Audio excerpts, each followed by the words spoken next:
Graça e paz do Senhor Jesus seja com todos nós. Uma ótima quinta-feira para todos. Hoje é dia 1º de abril de 2021. São 7 horas 30 minutos. Eu ia falar 7 horas e 31 minutos, mas 7 horas 30 minutos.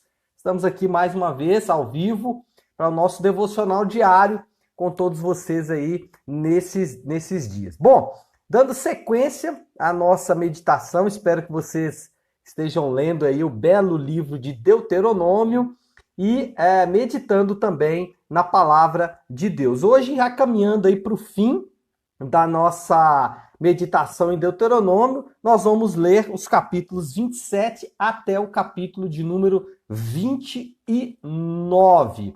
Nós temos no capítulo de número 27 e 28 o encerramento, então, do segundo discurso de Moisés, a sua segunda pregação que ele faz ali para o povo de Israel, antes da entrada definitivamente na Terra da Promessa, antes de atravessar ali o Jordão com Josué e também todo o exército do povo de Deus.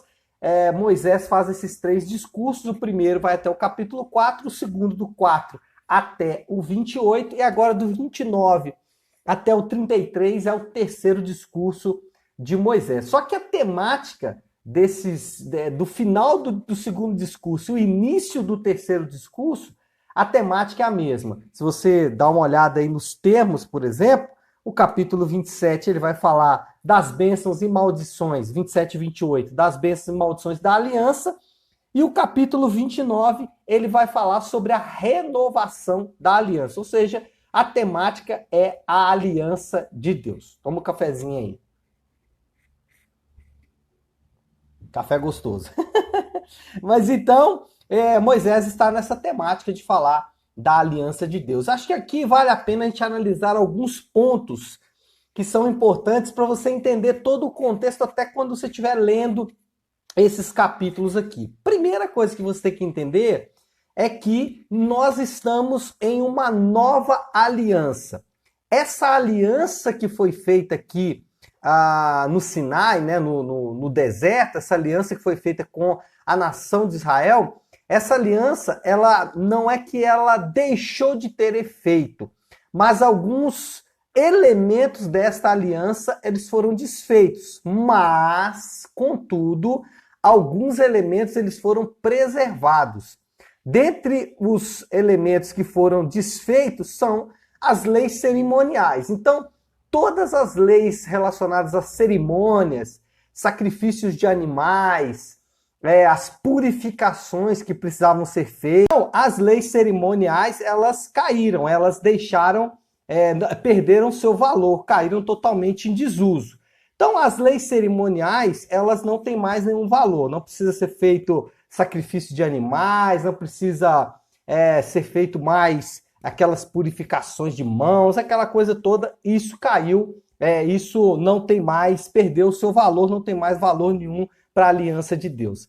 As leis civis relacionadas, por exemplo, ao casamento, não ao divórcio, mas as leis que regiam o casamento, porque naquele momento a poligamia ela era uma constante, enfim, as leis relacionadas ao civil, as leis civis, questões de dívidas, essas leis, elas caíram em desuso, e caíram em desuso simplesmente porque a nação de Israel, ela não deixou de existir, mas naquele cenário, naquele desenho inicial, ela não existe mais naquela forma, 12 tribos e assim por diante. Mas as leis morais, elas foram preservadas. Então, nós temos as leis morais preservadas e essas leis, elas resistem até hoje. Por exemplo, os 10 mandamentos, eles têm que ser obedecidos, até porque são leis morais. Então, as leis morais, elas não perderam o seu valor. Então, alguém às vezes fala assim, mas isso aí é do Antigo Testamento ou da Antiga Aliança, não tem mais valor. Não, tem sim. As leis morais, elas continuam valendo. As leis morais relacionadas à adoração a Deus, as leis morais relacionadas ao relacionamento de homem em homem, as leis morais relacionadas ao casamento, essas leis, elas estão preservadas. A segunda análise, a segunda ponderação que a gente deve fazer quando lê aqui esses capítulos, quando lemos esses capítulos relacionados à aliança, a segunda observação que fazemos aqui é que tem uma série gigante de maldições, né? Maldições mesmo, o texto usa essas palavras. E assim, quando a gente lê isso aqui, irmãos, a gente fica até chocado.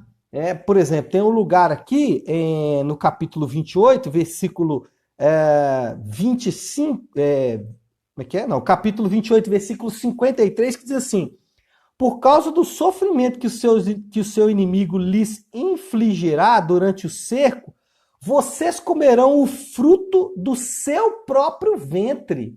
Falando das mães, das gestantes, se alimentarem do próprio feto, dos próprios filhos que nasceriam delas. Meu Deus, pastor, que coisa chocante. Pois é. O que nós entendemos isso aqui? Quando a gente lê isso aqui, a gente percebe a maldade do pecado. Isso é o que o pecado pode fazer com o homem.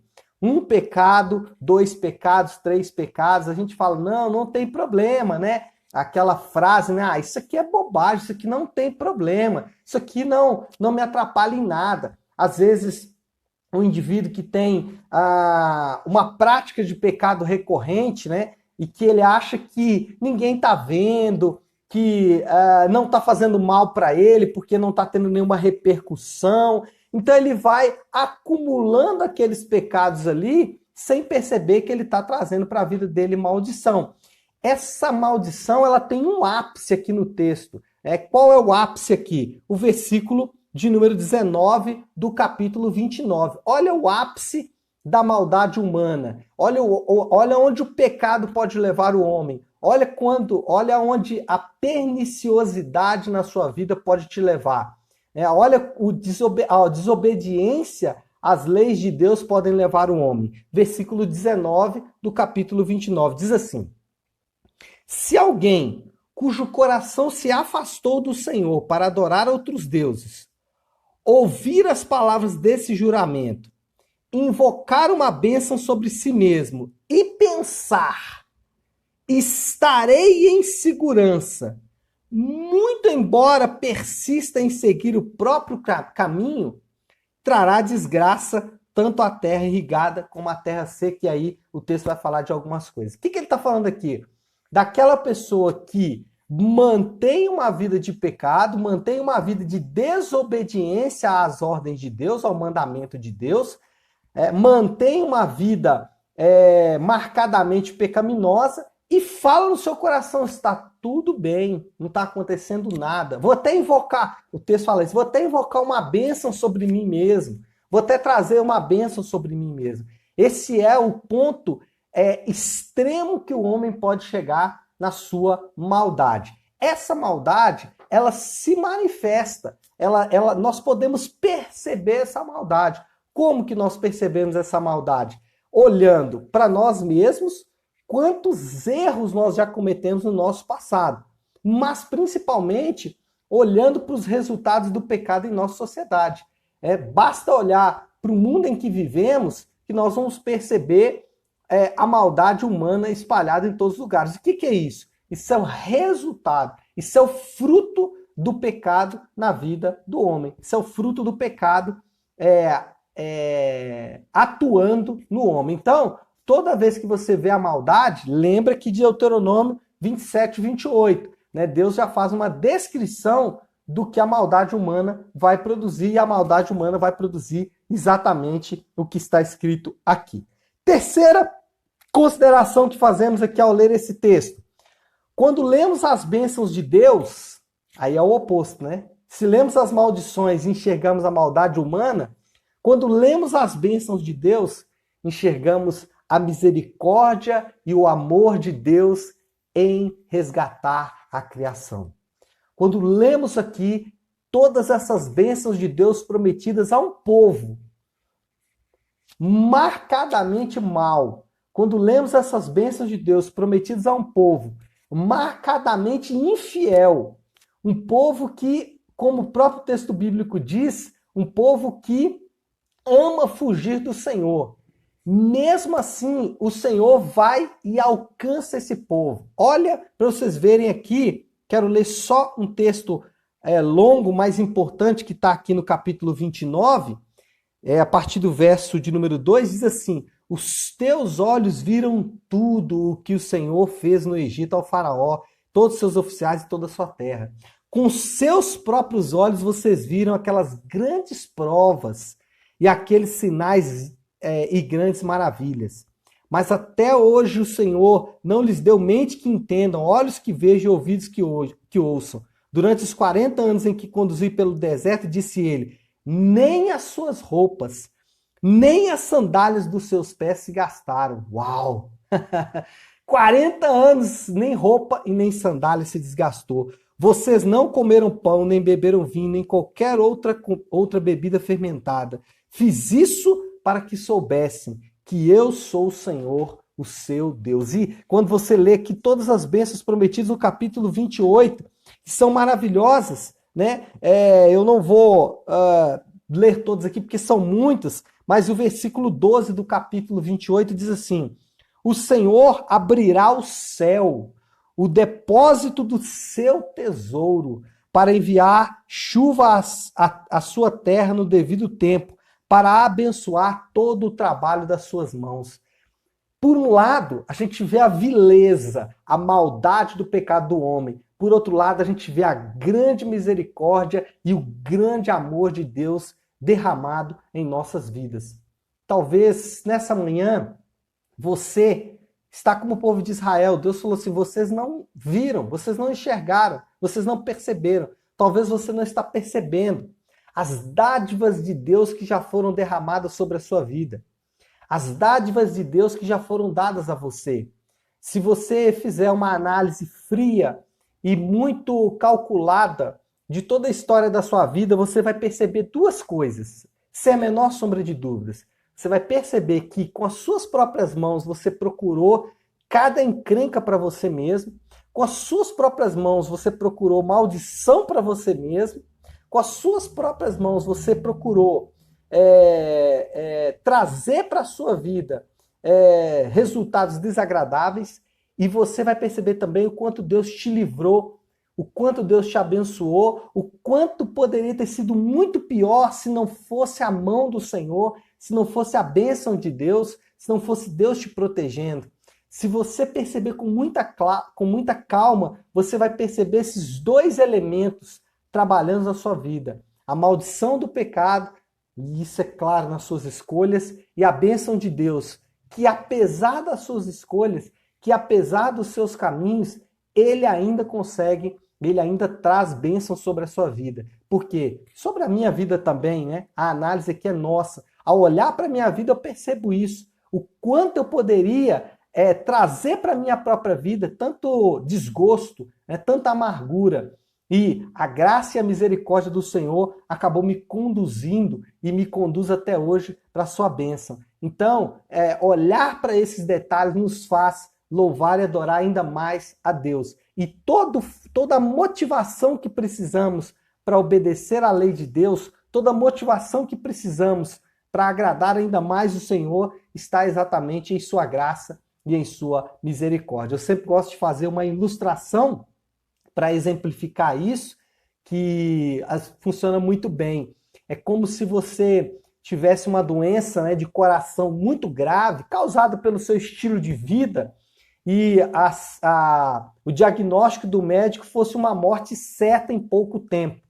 E imagine que apareça ali uma pessoa muito importante, na verdade um rei muito importante, e esse rei, ele resolvesse doar o próprio coração dele para você, abrir mão da própria vida dele para servir o coração dele para você, fazer um transplante de coração e passar para você o coração dele para que você possa então viver. Essa é a história da nova aliança. A nova aliança, Jeremias vai dizer, Ezequiel também, vai dizer sobre uma troca de coração, a retirada do coração de pedra, que é o nosso, para nos dar um coração de carne, que é o coração do próprio Deus. E aí ele deixa então a sua palavra, ele deixa então os mandamentos dele como uma forma de você viver bem com esse novo coração que ele te deu. Como não obedecer a esse rei? Como não obedecer a esse que entregou o seu próprio coração para que pudéssemos viver? Não é isso?